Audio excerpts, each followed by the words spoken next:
Hello, everyone, and welcome back to the Gfinity Starcraft Summer Masters live from London, England. Look at that. Isn't it a wonderful sight? It's moving. Yeah. It's a moving picture.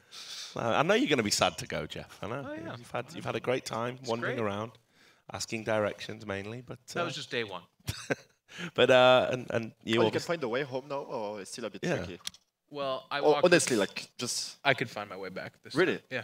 he gets acclimatized. What happened quickly. day one is I probably walked right past the building, and then I got confused. okay. What about you, I'm like Stefano? a, Do you reckon you you could know- find your way home right now? I don't think you could. Me? No. See, that's one of Stefano's powers, though. Is I've seen him get dropped off in so many cities in random adult locations, and then he finds his way back in suboptimal It just conditions. happens. There's like a click in my mind. Another You're like personality a comes you're like a out. French cockroach, is what I think it is. A French cockroach. Yeah, you can't be exterminated. I think you'll always turn back up. Okay. He's trying to sell it like a compliment. I'm not so sure. Don't it you I is. will think? take it as a compliment. Even though the image is kind of gross, cockroach, I still take it as a compliment. You don't like the look of a cockroach? Cockroach is like gross, isn't it? Doesn't have to be. Okay, sure. Well, What if it's a particularly Quite beautiful elegant. cockroach? Yeah, you have a cockroach as a pet or something at home? I would. I could. You would? Yeah. You would pet it. I would name it Stefano. Okay.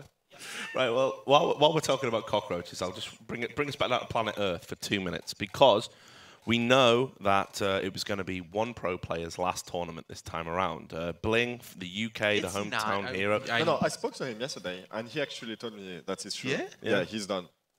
He says 100%. He is done 100%. Oh, no, So like, what happens when we see him playing Home Story Cup? what do you mean? No, he might come for the fun. I'm not. Maybe he's gonna do with like. Didn't you play a last tournament like 7 times? What do Yeah. you mean? Stefano definitely did that. You know, you retired and then Yeah. kept playing tournaments. Yeah, but I'm like doing it in the weekend, like as holidays. Yeah. Yeah. I mean, like he's just retired. It doesn't mean like he wants to come to the tournament. It's just like he's done practicing. He's not trying hard to be the best. Okay.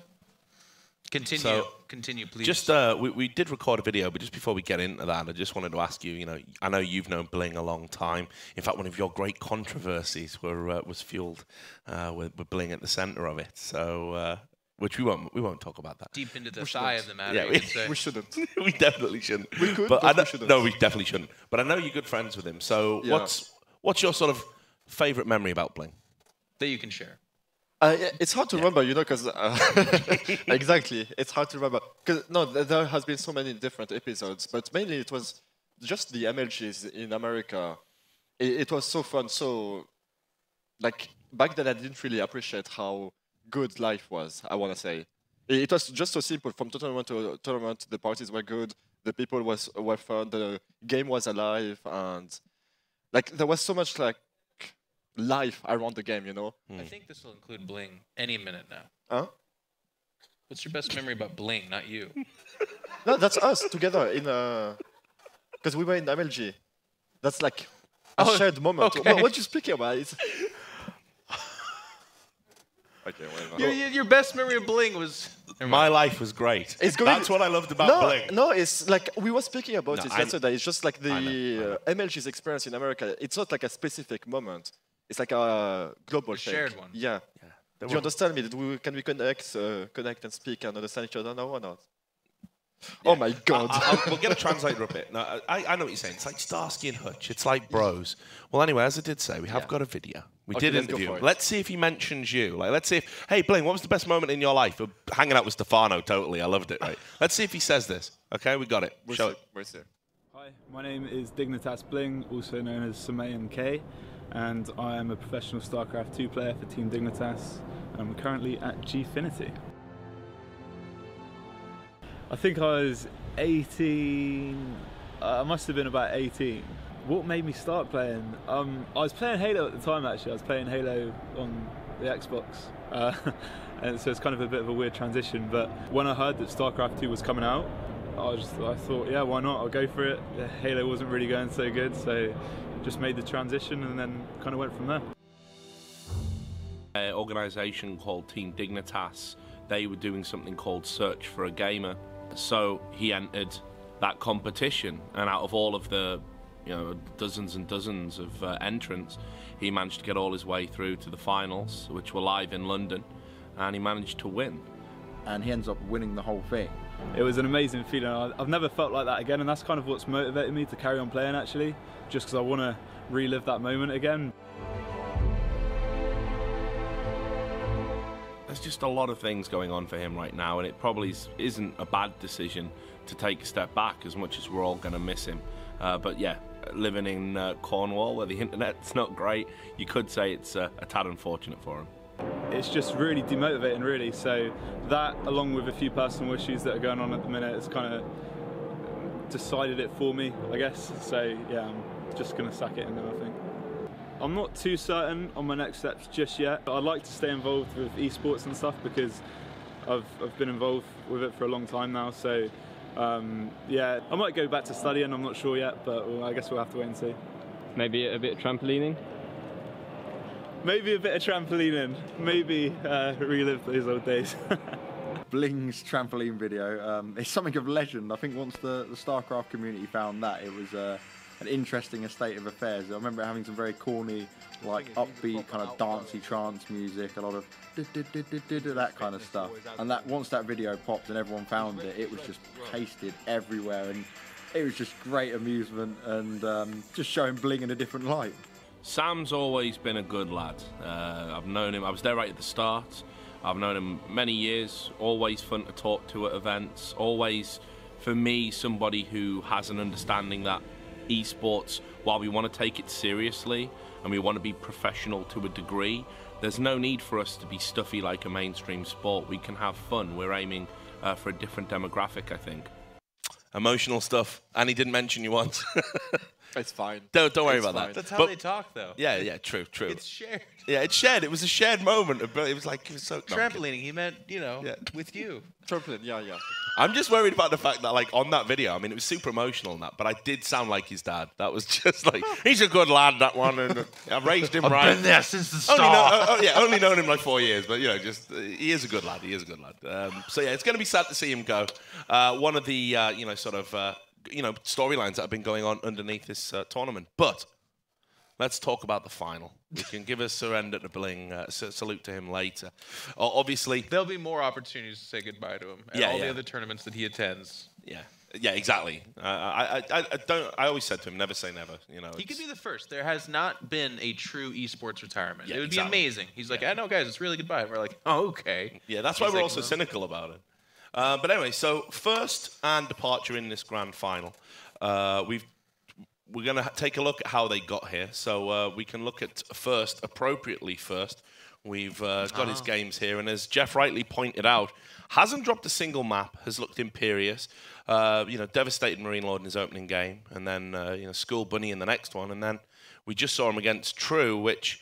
as we said, it's just almost like everything's just going right for First at the moment. Everything he's trying, even stuff that maybe shouldn't work, it's working right now. We haven't seen his plan B in any of these games. It's all been, this is a DT game, and the DTs have done amazing damage.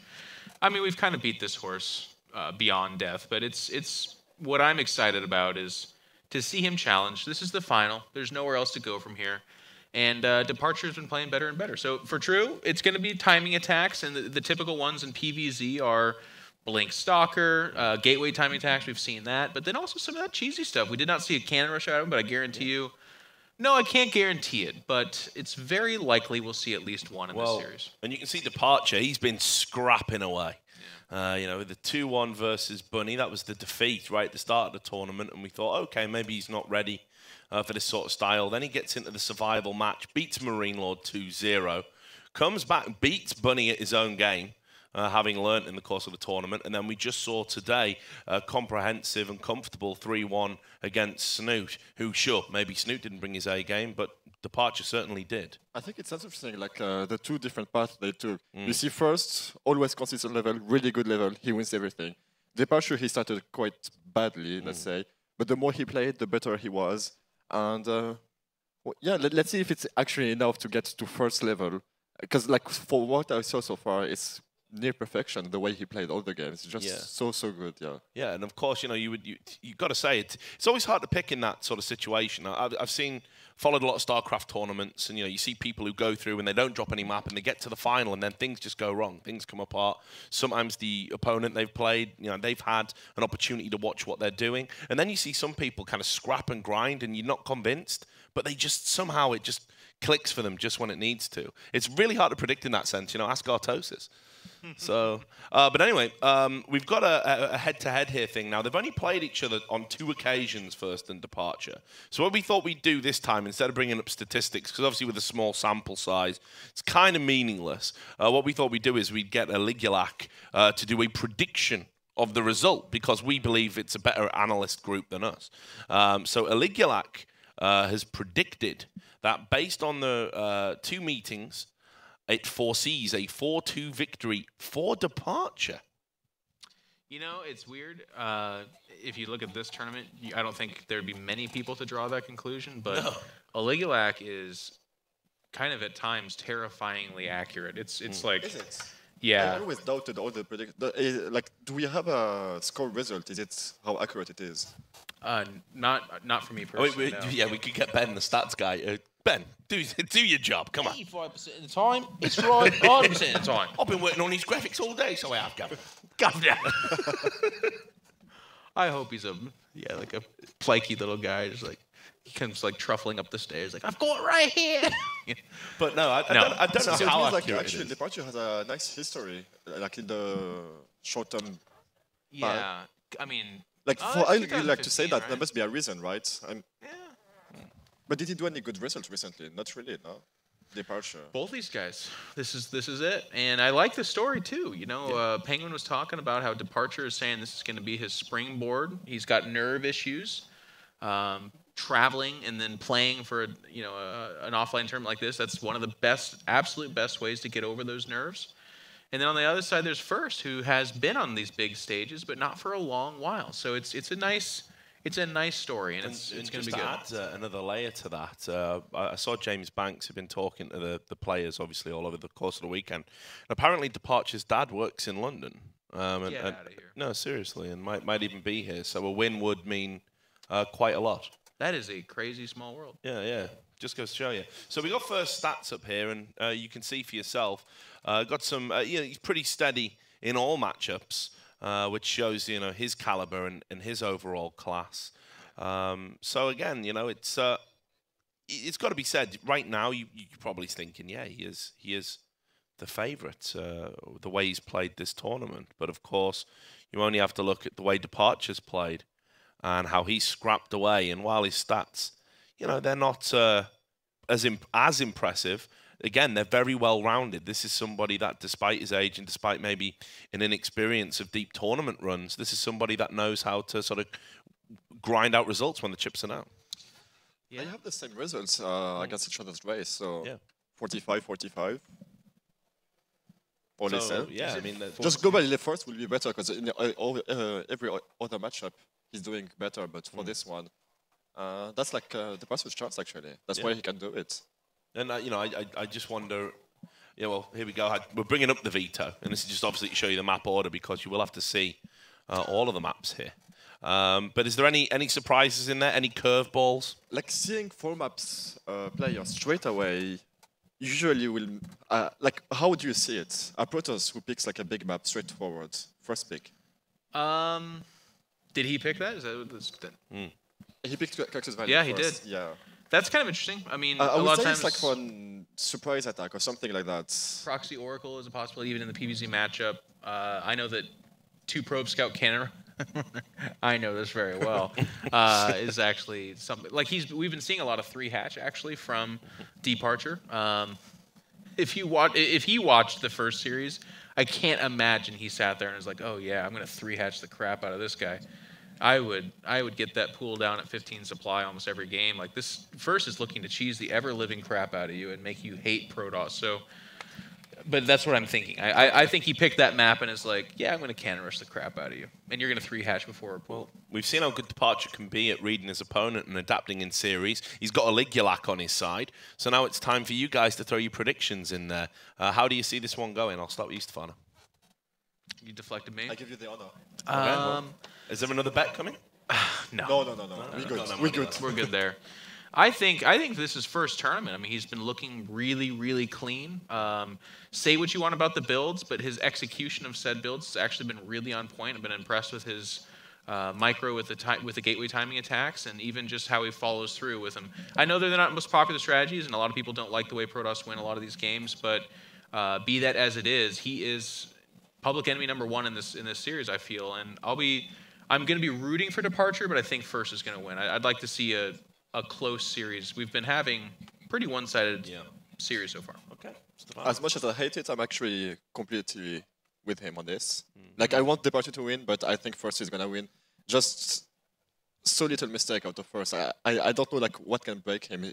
His game seems like... It's hard to see someone that good. Like, I don't think like people really realize, especially because like you don't really have the understanding of the game necessary to be able to it's so see hard the for little me to get my brain I know. Yeah. But actually, First play is insanely good.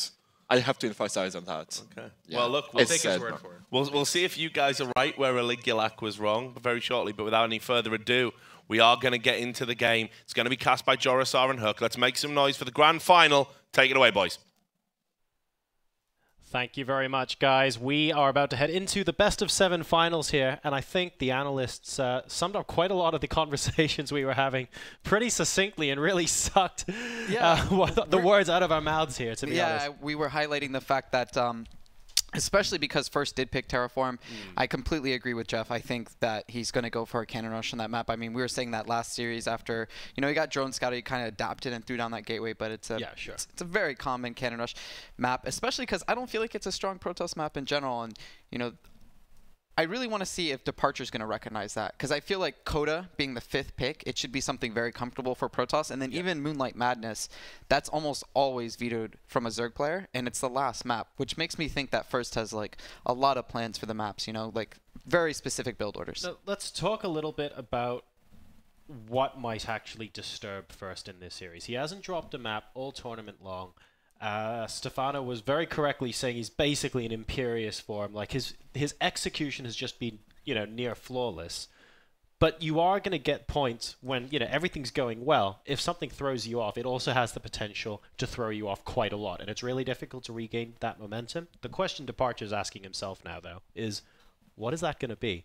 Like when you're sitting there and you've put such a good string of results together, what's the kind of thing that'll put you off as a pro player? The #1 thing Departure has in his favor is information. You Not know, Aligulak. Well, Aligulak and information. He kind of just he hasn't played any really strong ZVP games. I don't think he's played ZVP games at all at this tournament, right? And First, not at this tournament. Yeah, and now he just watched 3 games of First playing against True, and of course he could go to True and ask him as well.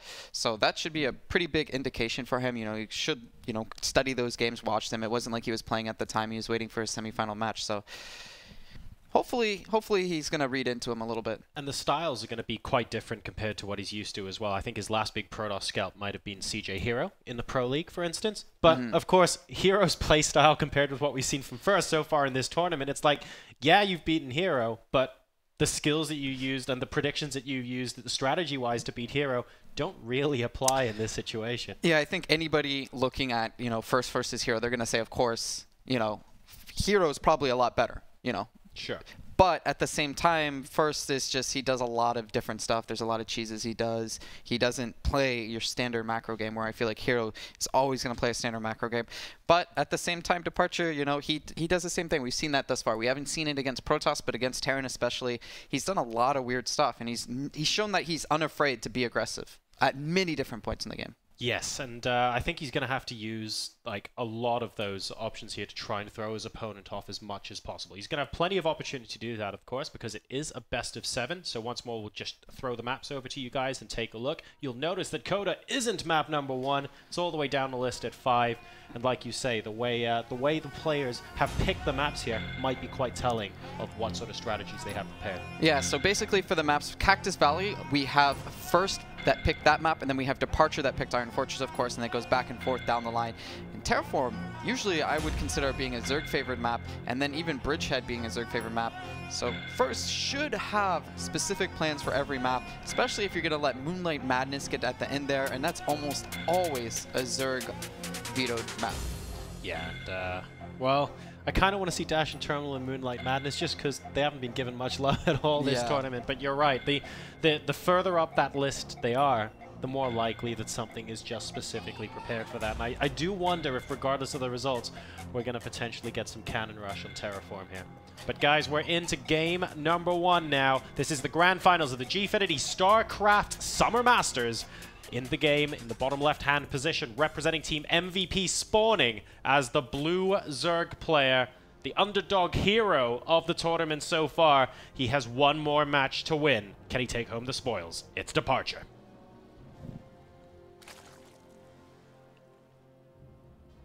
His opponent playing like AI unbeatable so far this game.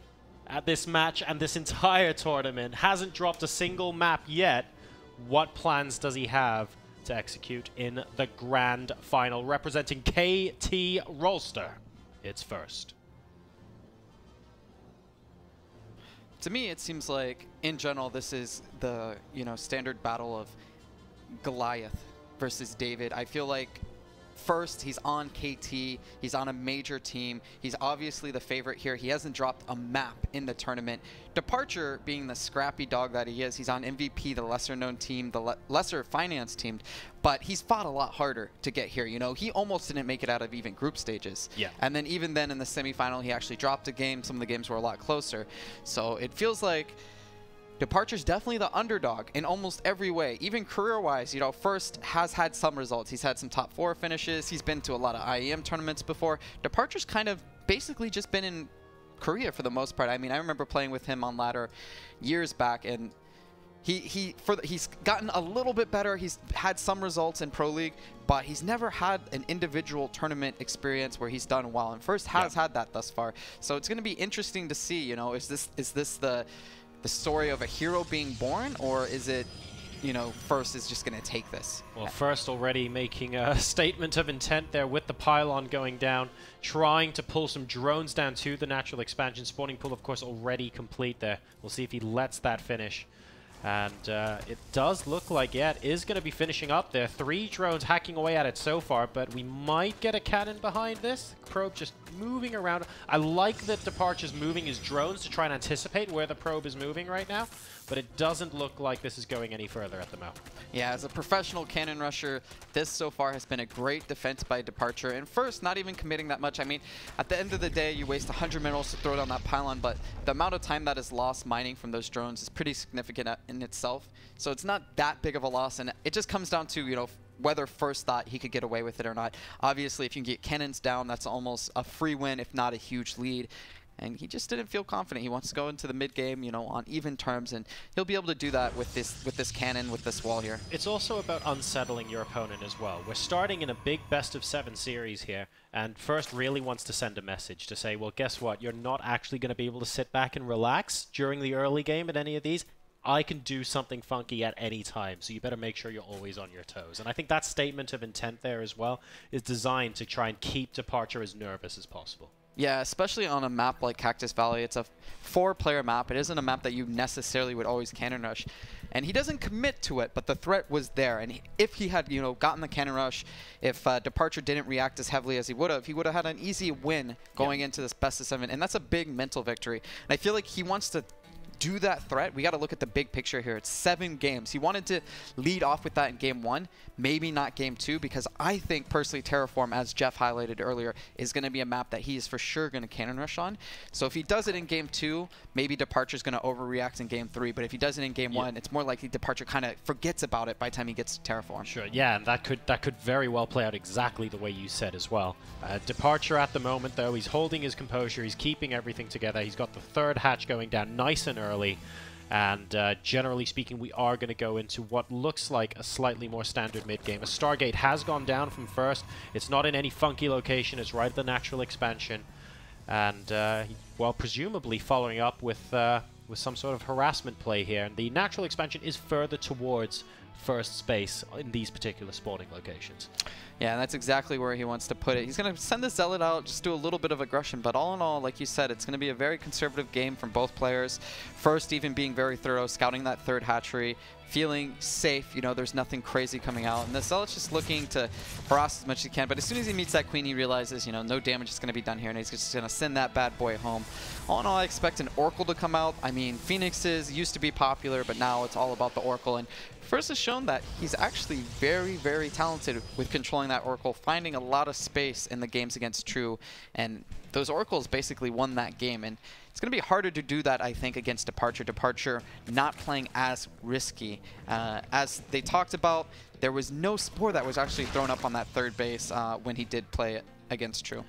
Departure as well, like we mentioned earlier on, has had the opportunity to chat to his, potentially to chat to True, and also to take a look at some of First's other games as well. So he knows that a lot of early game pressure has been coming from the Protoss much earlier on in this tournament as well. That'll allow him to be a bit more adequately prepared. Queen immediately going to work, but Oracle getting a couple of worker kills there, not doing a bad job at all, but he's gonna have to, well, how quickly is he gonna have to leave? He risks losing the Oracle, and it might be sacking it if he's not careful, all the way down to, I think, a single hit away from dying there, and he gets 7 kills with it.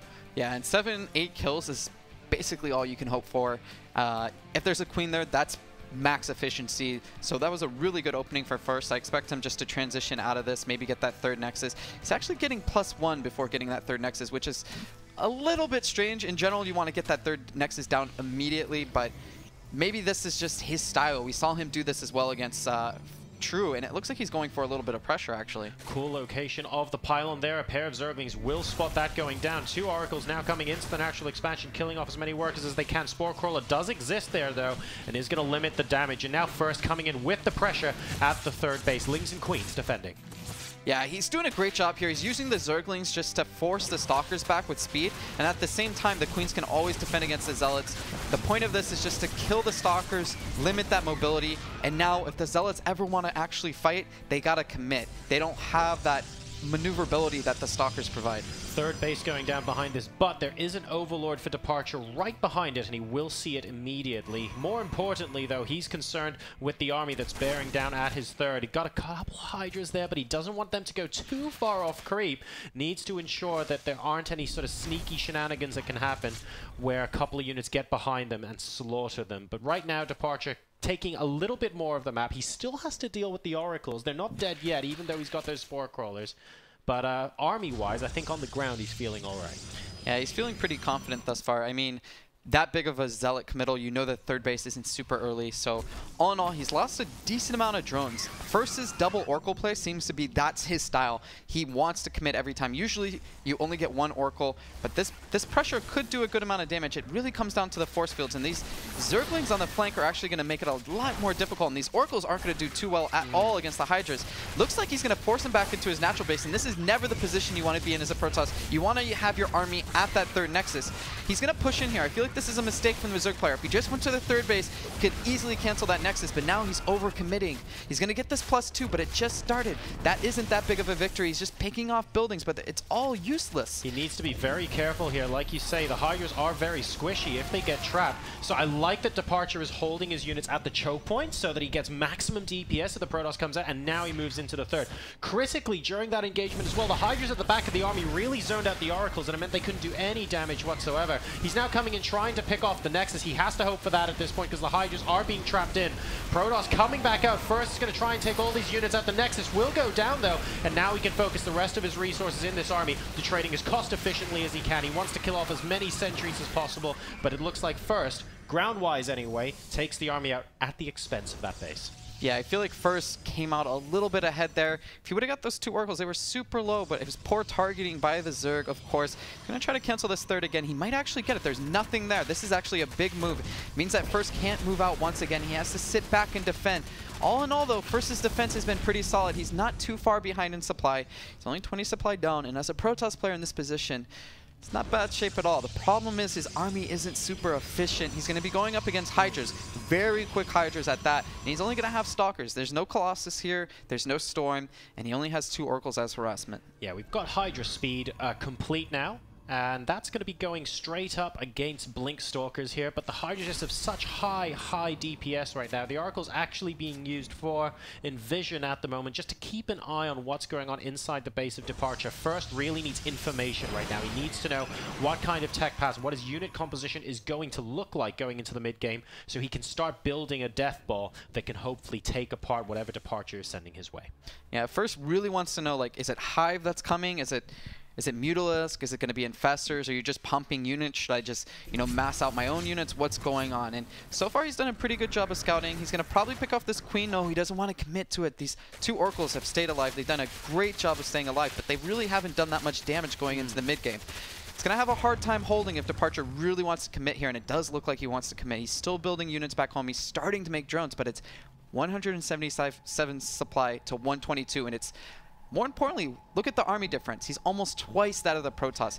Protoss can defend here, but he has to have great force fields. He's also just completed his +1 missile as well. Departure being very patient, making sure he times his attack with the upgrades. The Hydra's on the left flank doing a fantastic job where there are absolutely no force fields at the moment. He's targeting down the damage-dealing Stalkers instead of the Sentry so that the high DPS of his own army can continue to gain maximum efficiency, but now he's picking off a few Sentries so that he cannot re-force field the right-hand side. Departure needs to hold back just for a few seconds so he can get the rest of his army together, and now First is in a really difficult position. Yeah, he's at the third base, so this is the preferred position for your army. You want to make the Zerg commit to an attack if they want to come in. If he goes into this natural, you can flank with his army, throw down Photon Overcharge. At the same time, it looks like Departure's going to just keep moving in and out, picking off what units he can. He doesn't want to get trapped.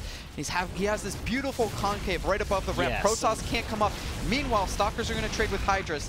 Departure needs to commit to something here, but he doesn't know what. It actually looks like he's going to commit to this natural. He's basically forfeiting his whole army here, but he wants to trade out as cost efficiently as possible. He gets the Nexus. Protoss is going to trap in the Hydras, but he didn't really zone too many out. The Hydras can move back here, actually. He can sort of hold this concave because the Photon Overcharge isn't there anymore. The Nexus is down, so he just wants to maximize the amount of damage he can do with these, and it looks like he's just going to 1A them in.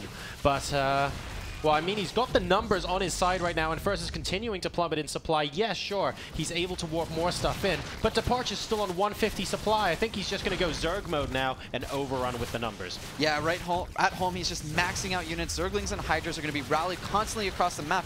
He doesn't have enough Stalkers to here, not at his natural, not at his third base, and he's actually going to GG out 1-0. Departure versus First, and First looked untouchable up until this point. You got to remember, this is the first map he lost the whole tournament. Hashtag Dark Horse. Hashtag Dark Horse, indeed. Man, I really want to know now. I actually just want a continuous shot of First to see what his body language is like, because he hasn't dropped the map all tournament long. We've harped on about that a lot, but I want to know if the first map loss is really phasing him here, because he has looked untouchable all weekend, and you know what? He was far from untouchable in that game. Departure played great, and well, I think he looks a little upset. He's like, what is this feeling? It's losing. I don't really understand what's going on. Yeah, and these are two players that have played a lot together on the Korean ladder over the years, as well as playing 2 official matches. They've gone back and forth, but he actually looks a little shaken. And more importantly, I feel like, this is a big moment for Departure, a big moment in his career. We highlighted this earlier in videos that he's a player that had to fight his parents. He needed to argue with them to become a pro gamer. They, of course, wanted him to go to school, and his dad might even be here. I mean, in fact, I don't know. I don't think Richard Lewis saw this last night, or Jeff, but we went to dinner at the same place they were at dinner, and I did see him with a older Asian gentleman, which I naturally assume is his father. So let me complete that storyline for you. I held Departure back to do an interview with him last night that I posted this morning, and I knew that he was on his way to meet his dad for dinner. Oh, so it was confirmed. Yeah, there so you go. I saw them walking together, and that's big news. I mean, his dad's here. He works in London. Departure really hasn't had any results, to be honest, and now all of a sudden he's here. He's in a finals. He can prove to his family, that it was the right move. He's here to, stay, and he's going to do something with that pro gaming career, that's great. This is his breakout tournament to win or lose right now, and he's in a great position against First. I haven't seen enough of First's performances under pressure to know whether or not losing the first map of the tournament for him is like starting to crack him a little bit. It's really difficult to tell. We'll know a little bit more moving into the next map, and don't forget the next map isn't a map that First chose as well. It's Departure's choice of map. So I think that's also playing into Departure's advantage here. Yeah, and I think when we see first, he's just kind of going over what he's supposed to do. I mean, it was a tough game for him. Departure played pretty good. He looks confident. He looks like, yeah, I got this. He's trying to reassure himself. That, or he's listening to like Katy Perry. Nah. No? Nah, he's not a Katy Perry guy. No way, man. What is he listening to? K-pop, hopefully. K-pop. Yeah, if anything. I think any pro gamer, for the most part, is going to want to just listen to game sounds, especially in this high-pressure situation. But we'll see what's going to happen. It looks like the next map will indeed be Iron Fortress, which is a good map for what Departure just did last game. A lot of Hydra pressure, a lot of Zergling pressure. That third base is so far for Protoss. It's a difficult map to hold. And personally, I mean, he's our dark horse as a pick. Yep. You know, add to the fact that I root for any guy that's going to, you know, struggle with his family, and then finally his dad's here. He's playing in front of him. You know, he has an opportunity to prove to everybody, his family, himself, you know, his fans, that, you know, he's here to stay, and this could be his breakout performance. He's doing well in Pro League, and now he might actually get that individual league, you know, achievement that he needs. Well, let's see if he's able to do that, because we are now into the game. Ladies and gents, game number 2 of this best of 7 here at the Gfinity Starcraft Masters. We begin in the bottom right-hand position with the blue Zerg player representing MVP. It is his dream to win this offline tournament. It's Departure. His opponent spawning in a top left position as the red Protoss player, just losing his first map of the entire tournament weekend so far. He's enjoyed success in a very long pro gaming career, but not necessarily at the highest level. He's looking to take it one step further in the finals now. It is KT Rolsters first. And what you were saying, Huck, about the layout of the map as well, like you say, if Departure continues to be patient here, between the natural and the third, there were like loads and loads of ramps on this map, where if you just sort of stand still with Hydras and know that you can hold that position forever and a day, it makes it so difficult for Protoss players to control space that they're not already in. It's easy to force field people out once you're already occupying that space, but there are so many ways for Departure into the kind of third base locations that First is going to want to take here. Yeah, that's the main problem for Protoss on this map, is just holding that third base and taking good engagements. There's such a great concave position for Hydralisk, for Roaches to sit out their base, but it's going to be hard to say where this game goes, to be honest. First has a lot of build orders that can do. He's going to do this gateway down at the bottom ramp. He has an early scout. Looks like Departure's going to play a little greedy with the hatch first. I would personally be surprised if he went triple hatch. I think he's going to throw down a pull, and he does. He's going to do gas pull. He's playing pretty safe himself, and they should go into a pretty normal game. You know, First is a player that we saw before on this map. Go Nexus first. He's changing it up. He knows maybe Departure already saw those games. He's not going to do the same build order. He's going to change it up and go Gateway. And now this is signified. This was the build that he did on Terraform, which is the next map. And that's what we got to look at. We got to look at the big picture. So he's switching it up a little bit. He's saying, you know what, I'm going to do what build I did on Terraform this time, and maybe next time we're going to see that cannon rush we've been talking about. But in general, these players are playing their worst matchup. Statistically, they're both about 42% win rate against each other's races. That's a big deal going into this match. It means neither player is super confident going into this whole set. Sure. And as I guess as a Protoss trying to move into the center of the map, thinking, actually, my opponent's chosen this map. It's a pretty strong map for Zerg to be able to deny a third base on. We've gone Gateway first now for First as well. Is it likely that we're just going to see a big two-base all-in from the Protoss here? Like, if we had to pick a map two-base all-in on, is this the one choice? I don't think so. Only because he did that in the last series. If this was a fresh series and he hadn't been playing PvZ before, I think it was definitely likely. Like, I said that it was likely last time he played on this map, but knowing this build order, knowing that he did this already, I feel like it's more likely that he either goes into, you know, a small pressure build, he takes a quick third Nexus, or he just goes Oracle like he did last game. And taking the quick third Nexus is going to be the challenge for him if he chooses to go down that route as well. And we'll see if he can hold that. Departure now doing a good amount of scouting. And he's going to actually open up with aggression here. This is a map that we talked about before. Roach busts are pretty strong just because of this wall. If you look at the wall, that top pylon, you can't actually make another building behind it because of those rocks. You got to kill those destructible rocks to reinforce there. And that's why busts are pretty strong on this map. Will he do it? I don't know. It would be a great choice at the moment because it does look like First is going for some kind of hidden tech. Most likely DTs. Yeah, There's not going to be exactly. too many times you're going to go Blink Stalkers proxy. And it looks like he's going to commit to this aggression. What he's going to do is pump out a few roaches, get them across the map as soon as possible. And then what he does is he follows up with those Speedlings. Speedlings being a lot quicker, so by time they're built after the roaches, they can join up. Yeah, they're gonna get to that Protoss base at about the exact same time when that wall should be falling down. There's the Dark Shrine in the bottom as well. Like you said, it's very, very rare to just proxy the Twilight Council. You don't really mind your opponents showing that you might be going Blink. It's the Dark Shrine that you really want to hide there, and the entire tech tree invisible to Departure as things currently stand. But the aggression is already moving out across the map. First has invested resources, has invested time in his tech to try and get this going with the Dark Templars, but we've got roaches already more than halfway across the map. Those Zerglings, like you say, are going to be moving across so quickly and knocking on the front door in a matter of seconds. And there's a small mistake here by First. Not many pro players will even recognize this. What should be the case is that Gateway and the pylon's position at the top should be swapped, and burning that energy on the Phoenix is going to be huge here. He's not even going to have a force field. This is going to be insanely difficult to hold. He immediately has to give up the position. That is the worst case scenario, and he doesn't even have to bust the wall. He walks right in. It's an invitation, and he's just got units coming across the map. The DT Shrine's going to finish soon enough, so he can warp in DTs, but at the same time, is it too late? He warps in a cannon. He has to fight with his probes. He's using hold position, and it's too much. It's overwhelming at this point. Even if he warps in DTs, back home he'll be able to throw up spores, and this is game-ending damage. It looks like Departure, David against Goliath, he's going to be up 2-0. That's it, and that was, wow, that was a very, very sudden end to the game. I think we can agree that was the most damage a hallucinated Phoenix has ever done. Well, yes, most likely.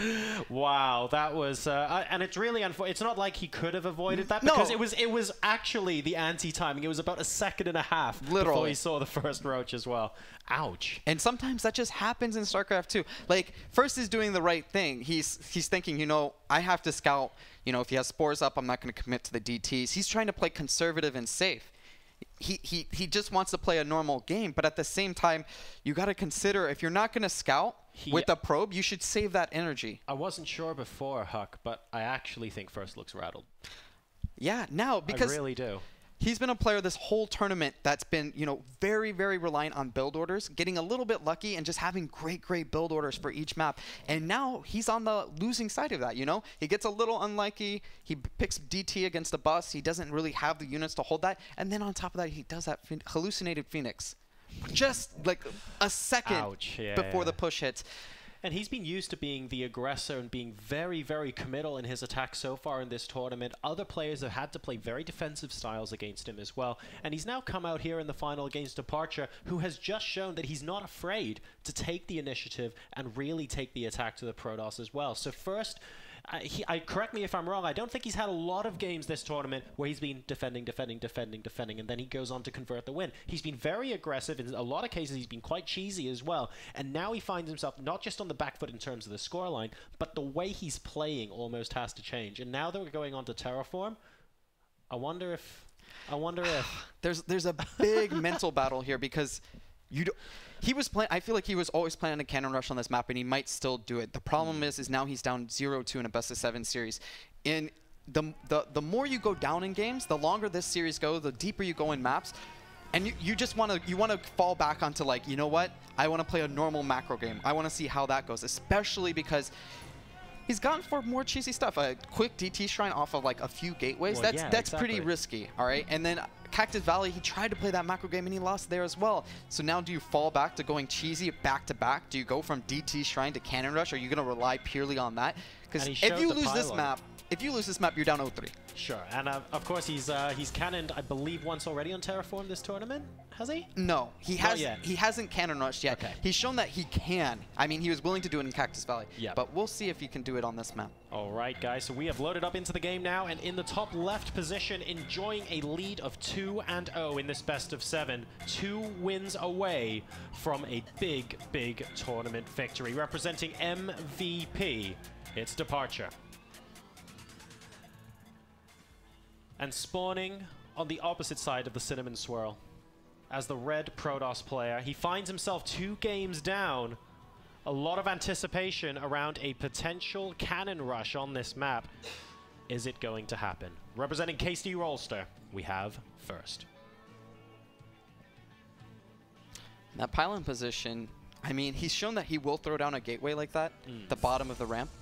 But for the majority of the case, when you put a pylon down there, you're saying, you know what, I'm going to throw down a forge. And it actually, Departure is going to throw down a very, very early pull. I don't know if this is, you know, in the sense of, I want to defend the cannon rush. Not likely. It's, I want to be aggressive. Yeah. And there's two reasons for this. This map is something that, you know, a proxy hatchery at the gold base is very likely. And at the same time, he's seen that First does this a lot, that he does go for that quick gateway. The problem is First also scouts very quickly. Yeah, and I think the combination of getting that gateway down early and that early scout means that when the Lings do pop out First, is going to have a much, much easier time potentially defending against this. So Departure now taking the front foot fully, saying, well, there's a chance that something funky might happen on this map, but, you know, not before I do something to you first. And he's really going aggressive with this early pull.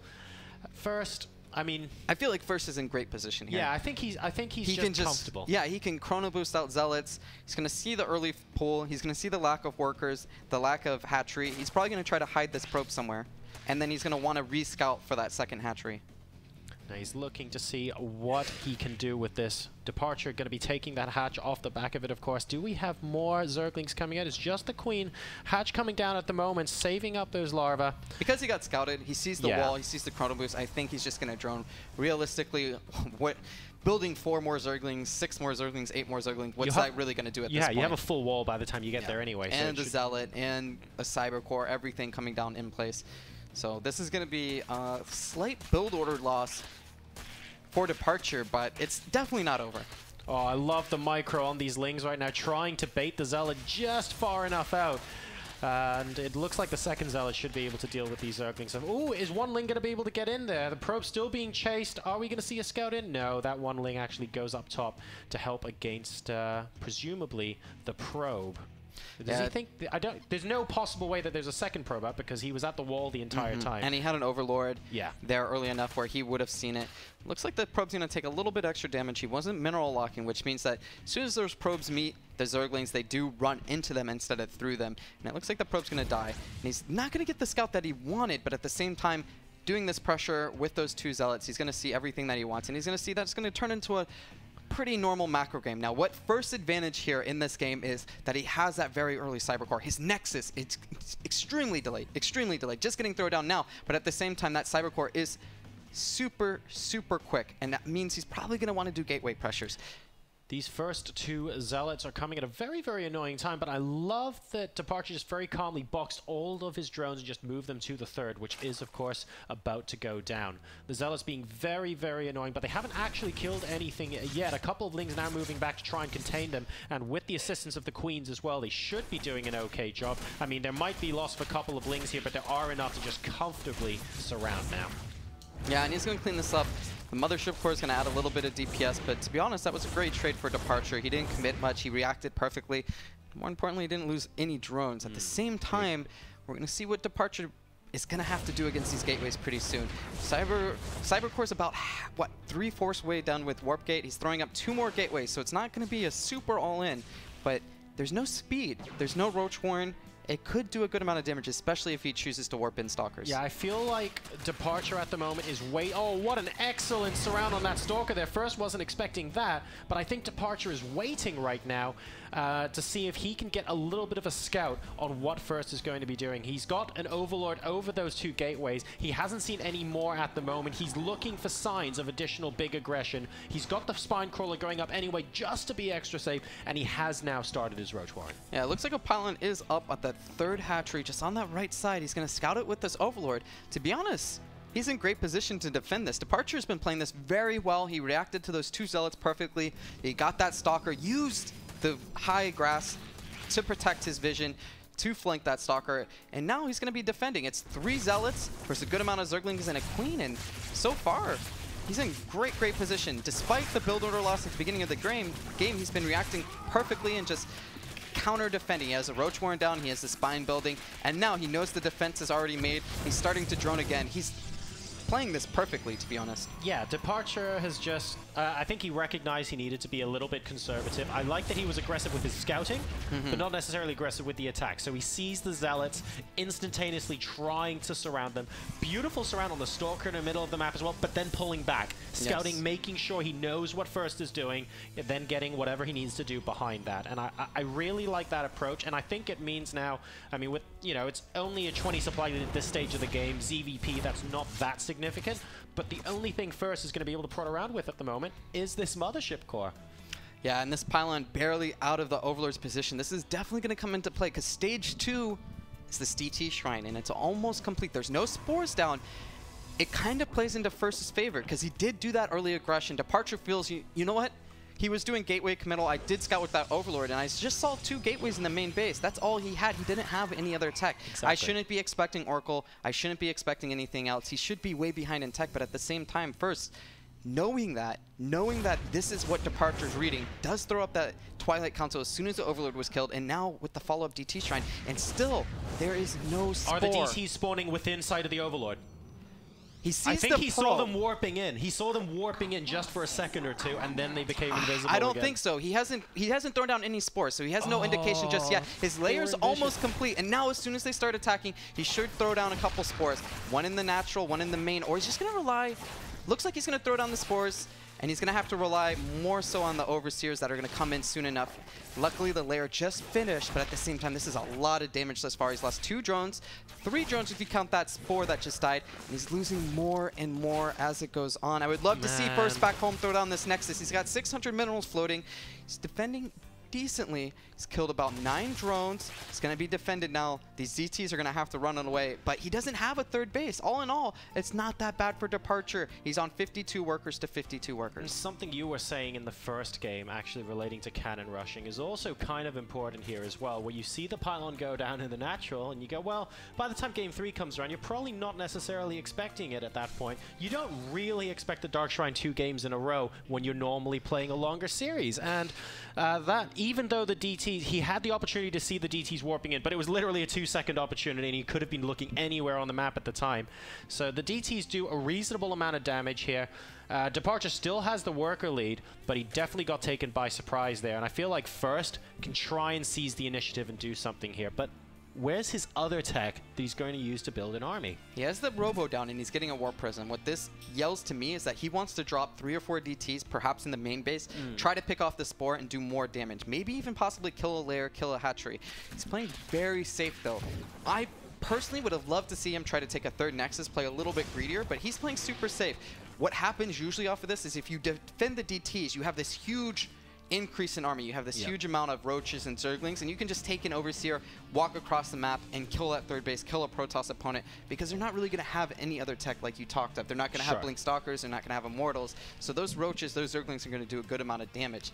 But he's played it smart thus far. He's sat on 2 base, he's very comfortable as of right now. He's going to have to do more damage, or he's going to have to take a 3rd base soon, or he's going to fall further and further behind. Just having this big of an economy as Departure, very strong. Well, here come the DTs into the main base. Like you were saying, Huck, Tunneling Claws is complete, so I guess he could burrow some roaches in his mirror line if he wanted to, but he is, he's got a couple of units at every base. Not enough to really set the world on fire or anything like that, but definitely enough to react if something happens. A couple of Zealots now going into the Warp Prism as well, joining the DT in the main base, maybe? No, they're heading south.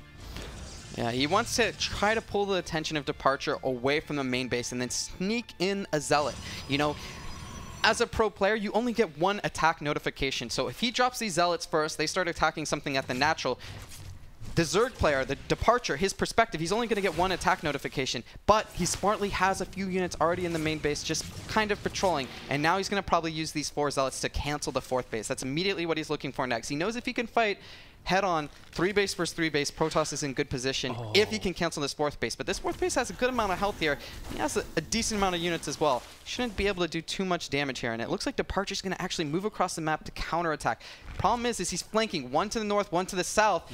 Will he recognize this in time? It's going to come down to the force fields, and right now that's a lot of force fields that would have to go down to block both sides. Yep, he's moving towards a 3rd base location now to try and minimize the number of force fields he needs. He manages to block out a good amount of the force fields on the north side.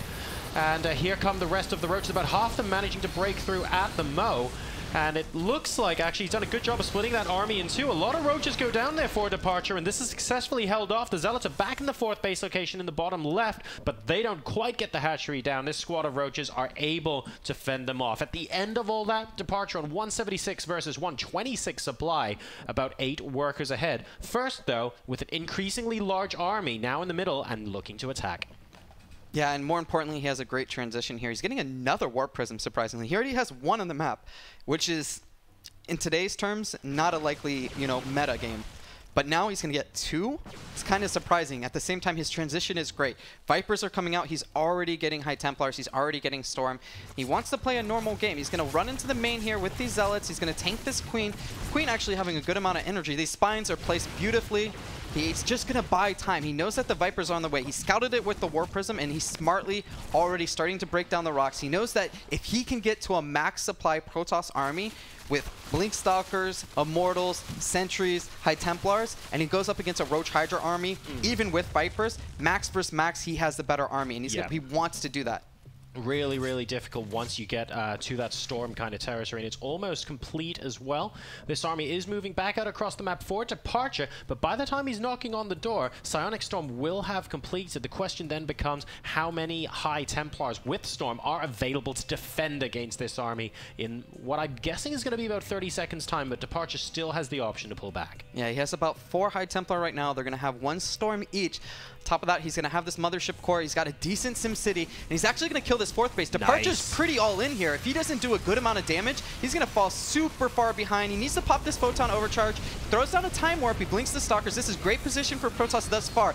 The Roach Hydras are doing a good amount of damage, but it's mostly against gateways, not against the actual core army. He's just buying time. He saves the Storms, lays down the first one on this group of Hydras. It looks like the Nexus is actually going to go down. Small victory for Departure, but will it be enough? He's going to get chased down a lot. These Hydras are super, super slow off a creep, and if at any point he turns to fight, the Storms are going to follow up, the main army is going to follow up. He's going to trade decently here, a few Stalkers for a few Roaches, but all in all, it looks like First is taking a better and better position in this game despite taking that 3rd Nexus loss. Massive blink in to completely deny the rest of these Roaches as well, and that army is disintegrated from Departure now. First, almost evening out the supply there after taking out the 4th base, doing a good job of harassing the rest of the bases as well, and now First is looking to push out with the rest of the army. Now bear in mind, this isn't something he's looking to end the game with. He's rebuilding his 3rd, and he's taking his 4th in the top right as well. He's saying, great, my army composition is fantastic. I haven't lost my High Templars. I'm going to be able just to scout what kind of composition you're going for here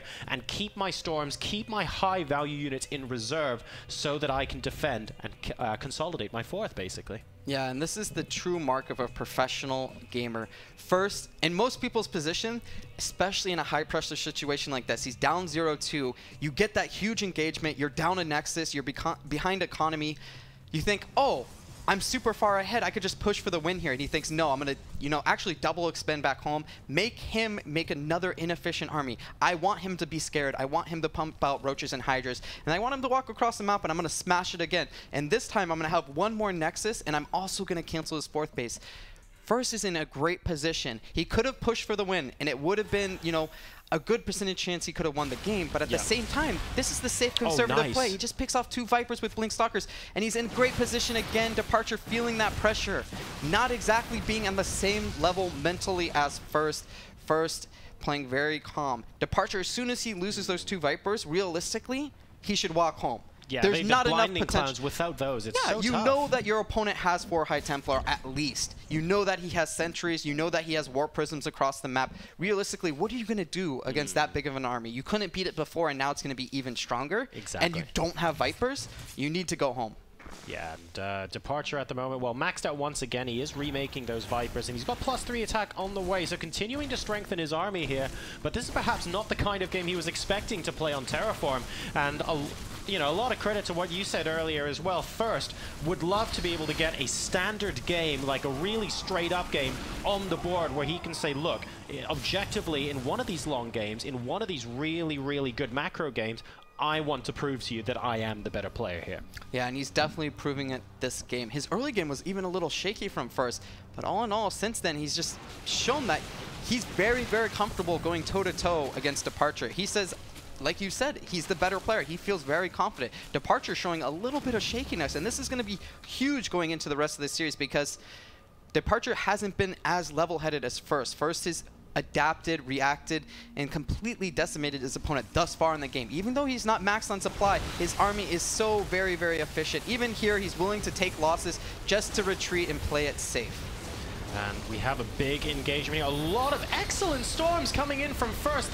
Wow, that got completely and utterly eaten by Departure there. And First right now is dominating this fight. Departure not able to get any leeway whatsoever into the 4th base location. There's nowhere else Departure is targeting right now. First does not have to worry about multitasking and making sure his workers don't get killed off elsewhere. I think First can now start thinking about being aggressive, and Departure taking a 5th base as well at the gold. I mean, it's hard for First not to shut it down if he only goes for that base right now. Yeah, now all of a sudden that push that First had a few minutes ago in that first engagement where he had to trade out his Nexus, now it's actually coming in. It has a lot more power behind it. He still has High Templar, he still has those 3 Immortals, and more importantly, he's at 170 versus 200 of Departure, and Departure doesn't have a transition. There's no Hive Tech here besides the Vipers. There's no Broodlords, there's no Ultralisk, there's no Mutalisk transition.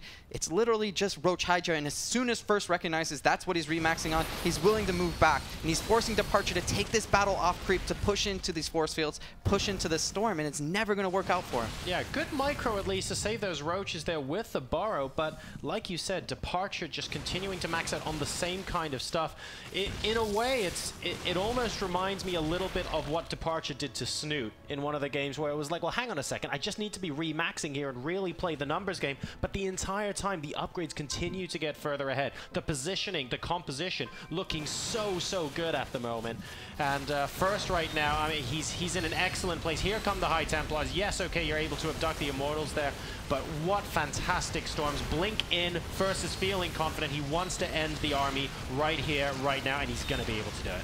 Yeah, and this is just really confident play from First. As you can see, he's always sitting, 30, 40 supply from max, but he's not warping in units. He had 1.5k at the beginning of that battle. Zerg's pushing across the map, maxed out, and First isn't warping in. He knows he doesn't have to. He's willing to wait to know whether that's an actual committed push, if there's anything followed up, whether he has to transition into Stargates, or whether he can warp in and harass across the map. He's sitting with the Warp Prisms.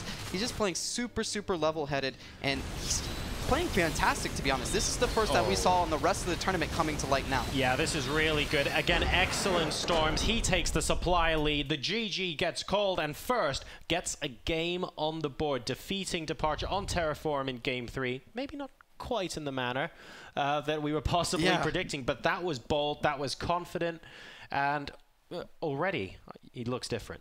Yeah, we were toting that cannon rush on that map. I really thought it was going to happen. But First, relying on his normal macro game, he fell a little bit behind on those early trades. Departure did play very well. He had that early surround on the Stalker. He reacted to the 2 Zealots perfectly. Even after, that early aggression from the pull not really paying off. But going into the next maps, it's going to be hard to say who gets the advantage because First has been a player this whole tournament that's, had the advantage through build orders, through strategy. And then in the first couple games, he didn't have that. Departure had that. And Departure followed up really well. And now this game, this is more of the games I was expecting. This is going to be... I'd like to find out whether we're necessarily going to be seeing more of the same from First now, where we actually go, hang on a second, I won that game, I can get more into my macro style of play and be okay against Departure. Or whether he might still have something particularly interesting planned for the maps. We'll talk about that a little bit more when we come back. For now, guys, we're going to go to a very quick 1 or 2 minute break. And when we come back, game number 4 of the Grand Finals here at the Gfinity Starcraft Masters.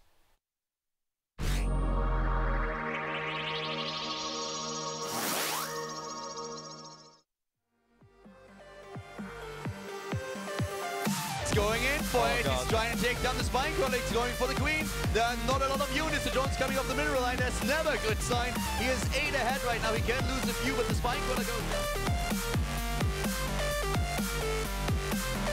He's the biggest victim, by the way, in this game right now. Oh my god, get out of there, get out of there, it's all starting. There goes the gob off, he's got no idea where to run.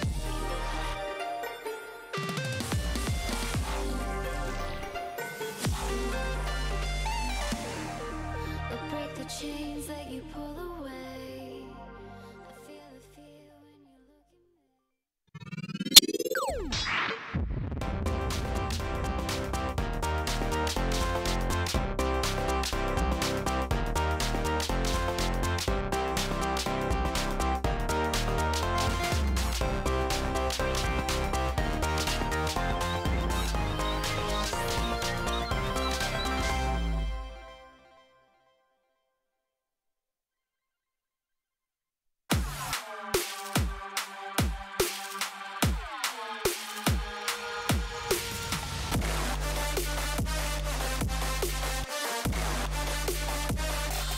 Check this out.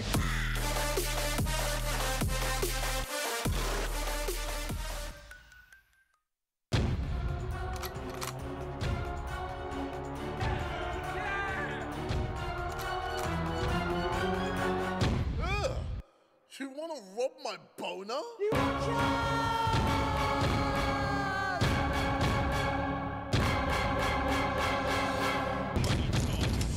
comes the money.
Welcome back to the Gfinity Starcraft Summer Masters, ladies and gents. We're about to head into game number 4 of the grand finals here between Departure and First. Two very different players, two very different paths to the final, two very different stories now clashing here. Yeah, and we see that through their style play too. It's going to be an interesting map coming up. Bridgehead, of course, generally being a Zerg favorite map.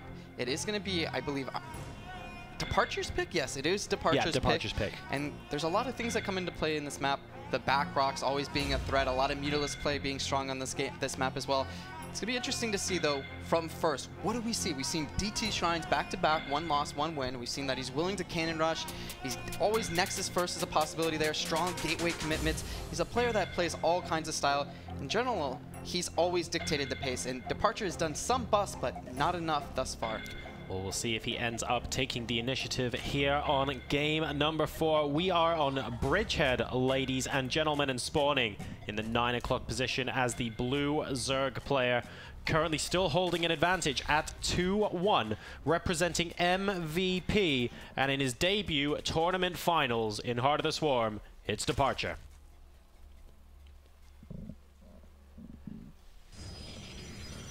His opponent spawns in the 3 o'clock position as the red Protoss player. He plays for KT Rolster, an extremely accomplished player who's posted good but not chart-topping results very consistently for a really long period of time. He wants to even the series out. Ladies and gentlemen, it's First. So far, Lugalek's been pretty right. If we continue this pace, it'll end up 4-2. And big shout out to them. I'm very happy that they got the credit they deserve.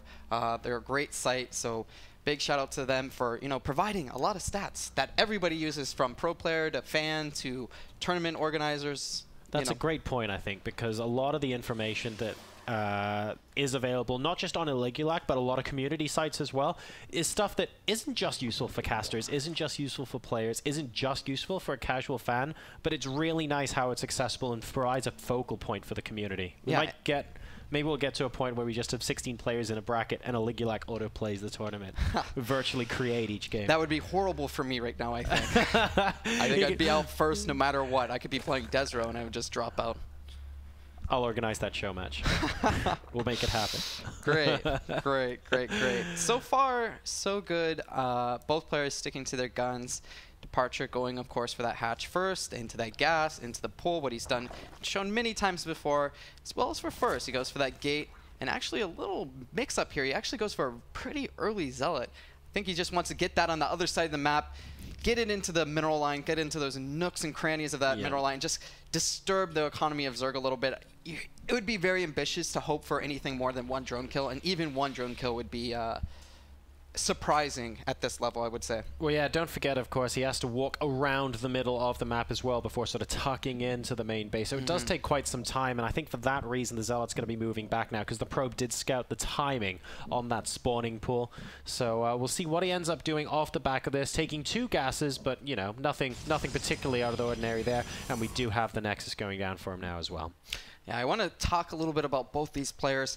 First, as you said, a guy that's been in the scene for a very long time. He's posted decent, consistent results, but overall nothing too bright. Departure, once again, we talked about his family. We talked about how his dad might be here watching. He wants to prove to his family that this is a career that he will be successful at. Looks like he's going to go for a Bling bust, but at the same time, these players want this championship, and it means so much to them because it gives validation to them as pro players, you know? Now, I wonder, with the Bailing bust, if Departure's going to start sending just a couple Lings to work on those back rocks. It could take them quite a while, but if this game, for example, doesn't get finished immediately, he wants to be able to have those avenues of attack open to him, and he wants to be able to be as dynamic as possible to attack in as many places as possible against First here. So it looks like First is going to immediately scout that there's no third hatchery. He's going to scout and see that there's 2 more Zerglings coming out, which should maybe hint him off, but it looks like he doesn't actually commit to any defense here. If he knew that aggression was coming down, he'd be throwing down that forge at the wall. He'd be throwing even another pylon, another Stargate. These rocks are very vulnerable. They only have 400 HP. Even the pylon, very vulnerable. This Zealot, vulnerable. Everything about this wall is vulnerable. He definitely is in trouble so far in this build. If these Banelings hit, he's not going to be able to hold. This is going to be a heart-in-mouth moment. Those rocks, like you mentioned before, they're not as strong as normal rocks. They're very, very squishy. We could see a buff straight through. He gets the scout, though. Oh, that wow. probe was so useful. It looks like he's going to be able to buy time. He needs to throw down a force field. He's got enough time. This Oracle's going to come out any second now. He can, of course, do a lot of damage, but these Banelings could break this wall down. He breaks the rocks. Those are the rocks we were talking about. Only 400 HP, and now this Oracle's going to get to doing damage. But is it too late? This one Baneling can provide an incredible amount of attack. He looks like he wants to target it down. Great targeting by that Oracle. He's going to minimize the damage. These Zerglings are in there, and there is a great amount of damage already done. 5 probes going down. These Zerglings are getting to work. 8, 9, 10 probes going down. Where's this Oracle? Did it run out of energy? It might have run out of energy. It might be another quick game for Departure. Yeah, that's it. Oh my goodness, that Oracle did so much yet so little at the same time. It's so tough being the one unit. It's like being the Banshee when I see Roach bust all the time as well. That's Neo. That's Neo from the Matrix, and the bullets are coming at him, and he's just not dodging fast enough. Those probes. It would work fine if First had bullet time. Yeah. That's what we needed there, guys. And Departure on the cusp of victory there. And he's very happy. He's very happy. It's letting his emotions maybe shine through a little bit there. Hang on there, buddy. You haven't got there yet. And First, after such a promising fight back, winning that game very comprehensively in that macro play. Again, this is a big, big setback now because it's not a game disadvantage anymore. It's match point. Yeah, and I feel like First needs to go back to something very, very conservative, very, very safe. Departure's been... the whole tournament, he's shown that he's somebody that will go all in. He will take those gambles. He'll do the Roach bust, the Baneling bust, quick pulls. He's shown that even in this series, 3 games, he opened pretty cheesy. And despite that, First is playing pretty greedy. I mean, of course, going for a Stargate, that's not a greedy build, but you could throw up that forge at the wall. You could scout a little bit better. If you don't see that third hatchery, you could prepare, chrono boost out another sentry as soon as possible, reinforce that wall sooner. Sure. It's a change in mindset as well, though, because, like we mentioned earlier, First has been the initiator in a lot of the games that he's won earlier on in the tournament. He's been the one dictating the pace, and it's almost like in the games where Departure has said, I'm going to seize the initiative here, First hasn't responded well to that. In the games where he did, and threw Departure off, I'm specifically thinking of the turning point with the DTs, for example, on Terraform, he's able to go on and win that map. But I don't really see that much of that ambition to do that coming out of him right now. Well, we're going to see. We're going to be going to Coda next, and Coda being probably the most normal map. There's not too many. Yeah, it's very standard. It's the most standard map, probably compared to the rest of the maps in StarCraft 2's history altogether, whether it's from Wings of Liberty or HOTS or whatever. There's no crazy back rocks. There's no crazy watchtowers or even gold bases. It's a very standard, plain, generic map. And I want to see First play super safe. I would love to see him just go like 3-gate, third Nexus, something like that. You never know, man. Like if there's a bust, then he'll defend it no matter what. Because I feel like going into a normal macro game, that's First strength. And I think he has to recognize that and be able to go for something like that as well. He needs to understand that, okay, I just need to hang back and do what I did. Like, think about what happened on Terraform. Yes. We're in the map now, ladies and gents, and the player in the top left position, playing for a lot of pride, has a point to prove to his family, to his team, for his career here, and his match point. He needs to not let his nerves get the better of him. He represents MVP and goes by the name Departure. His opponent is in the bottom right-hand position, needing to win 3 games in a row to lift the Gfinity Championship trophy. Playing for KT Rolster. He's a long-time player, and he's used to these pressure situations. It's First. What you're saying about the map as well, man. Like, the most normal map, everyone's used to it, but also don't forget, like, at one point in StarCraft's life, Shakuras Plateau was that map. Belshir Beach at one point was that map. Daybreak was that map. Tal'Darim Altar. Tal'Darim Altar was that map. You can go way back. What was that? Ohana. The one map, the Steps of War. Steps of War was that map. Oh, sick. Yeah. Way back when. Jungle Basin. Yeah. We can wow. keep... But I feel like this map, with the current meta, current units, the builds, everything, it's pretty standard. Looks like Departure's going to open up with a little bit of aggression again. He's going to go gas, pull, no hatch so far, and this looks like some kind of speedling bust, maybe banelings, maybe roach pressure. It most likely will be that. And I would love to see First just play very standard. It looks like he might be going for Nexus first, actually. And once again, we see a situation where I think Departure is recognizing now that he's like, well, as long as I dictate the pace here and as long as I try and throw him off, it seems to be I'm going all right. And this potential bust here could end up being really, really powerful for him. The Nexus has indeed gone down, Huck, and this is beautiful for him. This as soon as he scouts that difficult. No, as soon as he scouts this Nexus first, he's gonna be so happy. His one redeeming factor is he's scouting with the probe, so he will recognize what's coming. The question is, what does he do after this? Does he throw down a Forge? Does he throw down gases and hope to, chrono boost out those Zealots? He really has to hold at the Nexus. It's all in for him. Most players, they'll go, that pylon at the ramp, in the main base, and they'll be willing to maybe sacrifice the Nexus or just adapt. For First, this is going to be all or nothing. Either he holds at that bigger ramp or he is dead. Yeah, there is no turning back. He doesn't want to have to play 1 base versus 2. What is he exactly doing with the second probe?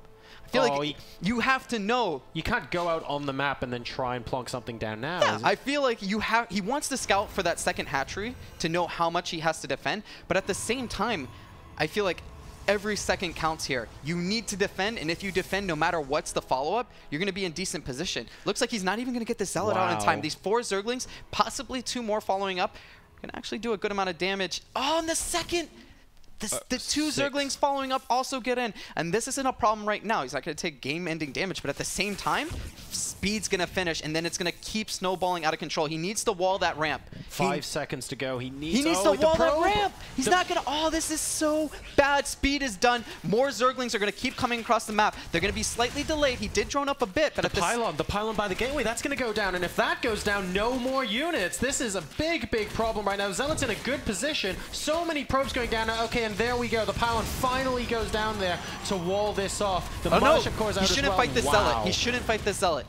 Oh, this is so rough.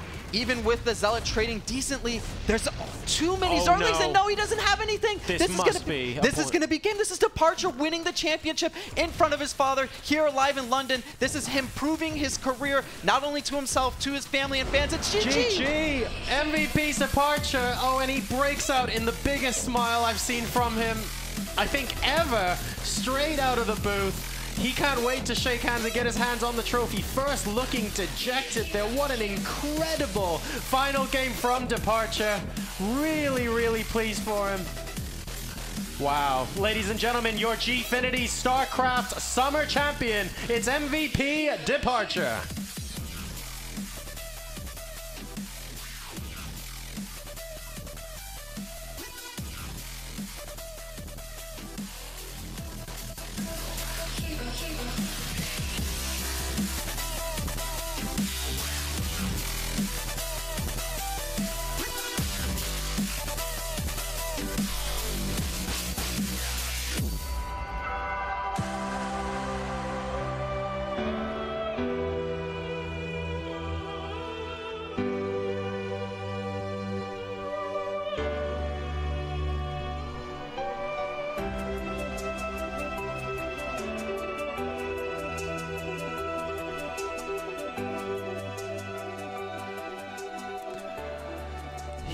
I mean, I don't think I've seen a wider smile at the end of a tournament win. There've been like heavy favorites that have lifted the trophy before and they're like, oh, I got over the finish line. But you can tell from the look on his face, this means the world to him. Yeah, and it's so cute, to be honest. It's so cute. He's such a young guy. He's waited such a long time for this moment, and he finally wins a big tournament. He's done a great job. He's going to walk home with $5,000, and more importantly, he's proving that he can beat top players. I mean, he's on this lower tier team, MVP. He hasn't had the results. He goes up against First, someone that hasn't dropped the map the whole tournament, and then he beats him 4-1. This is about the most intimidating position he could have been in, but he's come out. Dark horse pick of the tournament as well. Does manage to shine through after True bows out. What an incredible victory. What a great storyline as well for that finals. We'll throw it over to the analyst desk now. Guys, hope you enjoyed that as much as we did. Over to you. Well, thanks a lot for that, chaps. Yes, we certainly did enjoy it. Not as much as Departure, it seems, who is frozen. He's just there with the trophy. He didn't know what to do. He's like, I've got it, guys. Did it. It's a really cool moment yeah, for him. good for him. Good for him. And, you know, we talked about it at the start about how he could be a dark horse, you know, going through the tournament. We weren't too sure whether he'd have the caliber to beat somebody like First. But, you know, he had a variety of sort of tactics there, and he just seemed to frustrate First more than anything. Really. He just knew what to do against First. Like, it's actually just anti-First builds. The way he played it, he understood that First always wants to be the one aggressive, the one having or doing the aggression on the opponent. And this time he just kept aggressing himself early on, and a lack of scouting by First or misunderstanding of what's happening. But like he saw many, like the two last games, he saw what's coming, but just bad reaction time or bad decision. I don't know. He seems to be like put off if he doesn't do his build. As soon as it goes wrong or something doesn't go like the way it's supposed to be, he can't play at his best level anymore. I feel like on some level, First is used to being the aggressor and being the one kind of pushing you and making you make those mistakes. And we saw Departure peak at the right time. I mean, again, it's not like he played horribly against Bunny, but it wasn't impressive. And then from there, it's like the story of his nerves. You know, he kind of got over it. He started playing better and better, and I think it culminated in his best performance, which was making First, who going into this had not dropped a single map, look silly. I mean, it didn't make for super amazing games, but a couple of those busts were, as Stefano said, anti-First builds, which I thought were really cool. Yeah. If you're going to go Gateway Nexus or Nexus Gateway every single game, a Speedling all-in will actually work. So will a Baneling bust. The one Sentry just wasn't enough the one time he had it, and then the other times he wasn't able to plug the hole. Yeah, I mean, it was just, like you say, maybe not classic, you know, Starcraft in that sense, but a very good read of his opponent. And, you know, you could see, actually, emotions-wise, that, you know, it was really getting on top of First at points, actually. He was, like you say, immensely frustrated with what was happening. I think, like, he should have... Santa Claus is here. Oh, just go ahead. He should have been a bit aware of what's coming, because all the games, Departure went all in. Besides one game, or he actually went all in, but it didn't work out, so he went to macro. Yeah, but like if you see in a best of 7, like the first 3 games, the opponent goes for all in, you get worried at some point. Like you have to think about it and say, is that the only way he can play against me, or that's only to put me off early on? He's gonna go back to normal. But he kept doing it, and first, it's like last game, he still goes Nexus first against someone who kept holding him like 5 times in a row or 4 times in a row. And I don't understand this kind of decision making. It's It's also interesting too. We saw that he didn't really know it was coming in that last game. The commentators were talking about it, but he scouts the gas in the quivering spawning pool inside the main, and then immediately sends the probe out from his natural to go look for a second hatch. Just did not identify that he was getting speedling all in. He saw it. He saw the gas and the drone out of the gas. And he saw the Zerglings going to his base and no second base, so it's obvious it's going to be a speedling attack. It should have been. And yet he didn't really prepare decently to it. Like, yeah. He saw actually everything. He had time to prepare. He had good maybe 90 seconds. The speedling actually came to his wall, and he just decided to make 1 zealot, weak wall, no like big building. It was 2 pylons on the north side. It's not enough. It's not enough.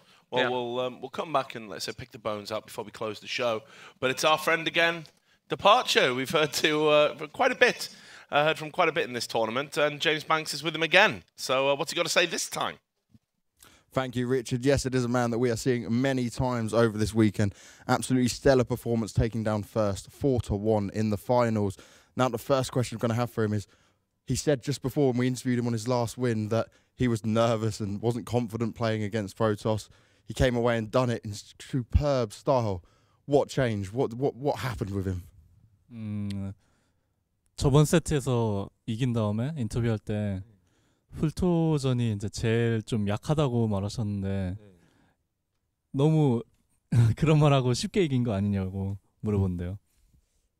제가 사실 Gfinity 오기 전에 한국 서버 레더 1등을 찍고 와서 그러니까 자신감이 엄청 충만했어요. 그래가지고 제 생각보다 긴장을 안 한 것 같아요. 거의 긴장 안 하고 연습 때 하던 대로 돼가지고 잘 된 것 같아요. Well, it was my weakest matchup, but actually before I came here to Gfinity, I reached rank 1 in Korean ladder. Hey. So my confidence was really, really good. So yeah, that's what happened. Now, obviously, we spoke about him having his father here as well. We saw him yesterday. How much does this kind of win mean to him here? It's sort of a first big win here for him, especially his first time in Europe. 뭐 아버지께서도 어제 뵈셨고 또 이번에 유럽 와가지고 처음 우승을 한 건데 뭐 여러 가지 이렇게 좀 의미가 있는 대회였었나요? 어떤가요? 그냥 저에게 있어서는 지금까지 한 대회 중에 제일 의미 있는 대회였고 어제 아버지가 와주셔가지고 더 힘이 난 것 같아요. It's definitely the most meaningful tournament for me till now, since I've won actually. And actually yesterday, because I met my father, I think it gave me a bit more confidence and energy to go in this tournament today. Well, brilliant. And last question is going to be, what are you going to do with that money? 우승 상금으로는 뭐 할 계획이 있나요? 일단 친구들이랑 팀원에 있는 형들이랑 동생들한테 맛있는 걸 사주고 싶고요. 그리고 일단 모아둘 예정이에요. Well, first of all, I will have to invite my teammates back in Korea to some nice dinner, and the rest of it I will just keep in my bank.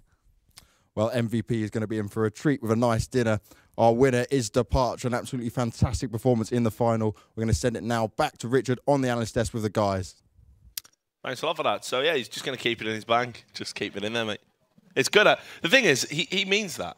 And we're all laughing like, because, you know, it's a better answer. I mean, yeah, we're like, there's some kid out there. We don't value saving money here. What are you going to do with that money? It's like, burn it all.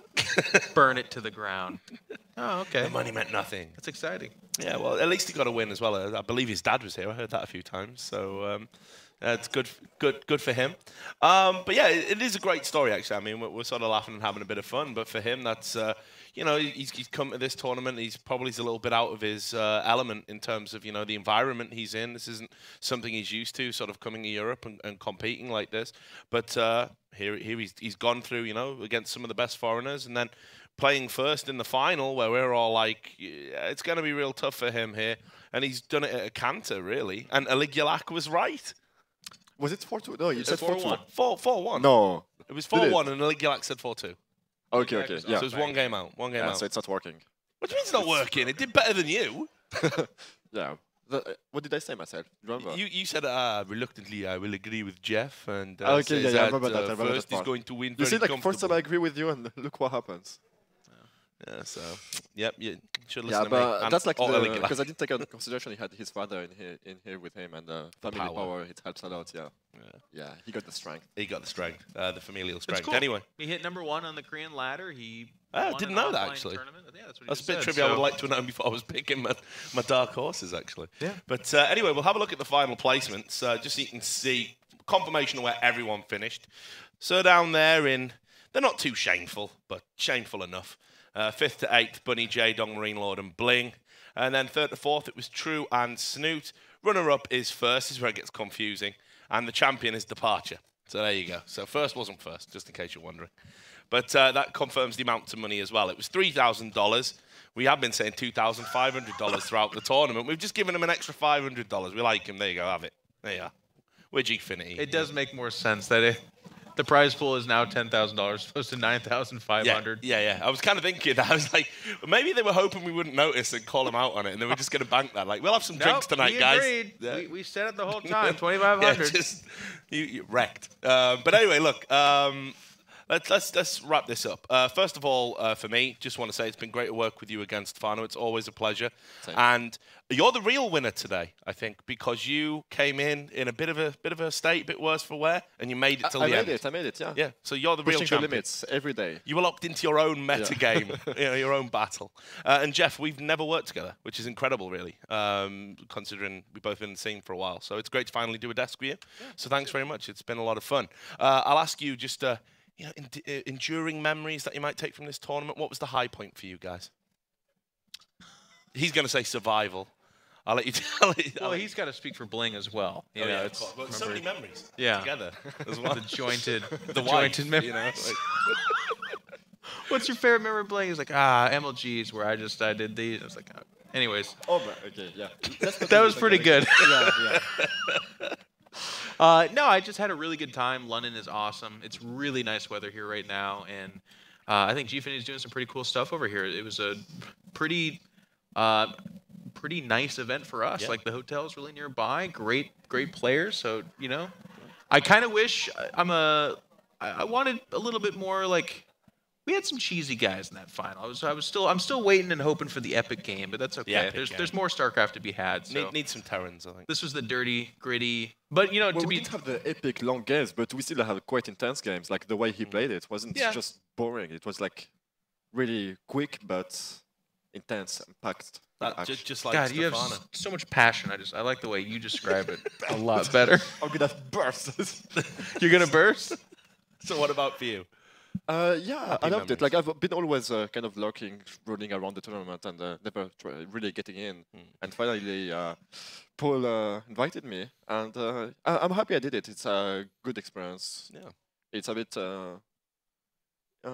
good to go back to the scene sometimes, to reboost the ego, stuff like that. It was great. You'll never get as big a reaction as you got in Tour.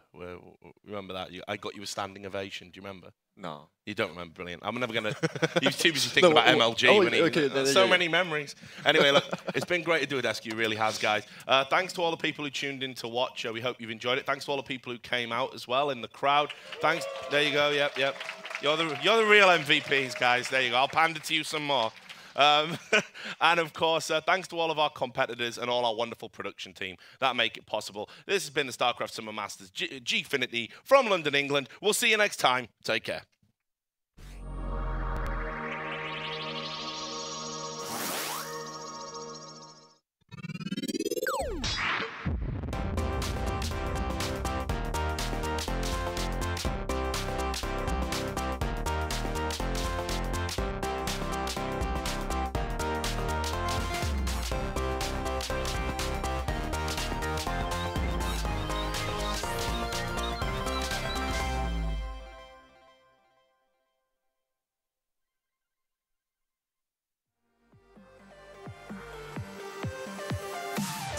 for it. He's trying to take down the spine crawler. He's going for the queen. There are not a lot of units. The drone's coming off the mineral line. That's never a good sign. He is 8 ahead right now. He can lose a few, but the spine crawler goes down. Biggest victim, by the way, in this game right now. Oh my god, get out of there, get out of there, it's all starting. There goes the gob off, he's got no idea where to run.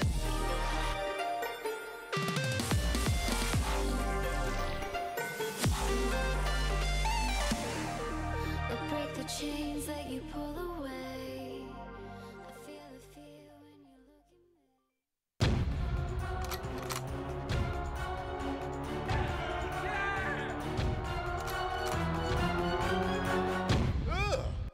You wanna rob my boner? You